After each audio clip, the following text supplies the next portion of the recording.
ayan guys. So, behind the scene yan nung shoot ko. So, late upload na nga siya dahil hindi nagkakaroon ng time para sa upload ng mga clips. So, yan. Nagaganda-gandahan lang siya dyan. And, nag-pictorial lang siya. And, feeling niya talaga super nipis niya dyan sa part na yan. 'Di ba? Super takbo-takbo pa siya dyan. So, ayan guys. Nag-ano lang kami niyan kung anong magandang shoot. So, yun yung mga behind the scene, guys. 'Di ba? O, 'di ba? Kala mo naman talaga sinasabi ko sa inyo, guys.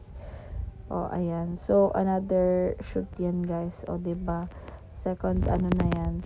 So, after nyan, guys, nag-ano na kami, nag-pack up and nag-lunch. Ay, nag-dinner pala. Hindi lunch.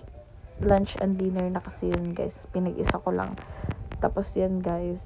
So, nag-pre-celeb na din kami niyan nung pagkatapos namin mag-photoshoot. So, nag-pray-pray lang tayo dyan and laps na to the highest level. Meron pa kaya dyan yung isang clips na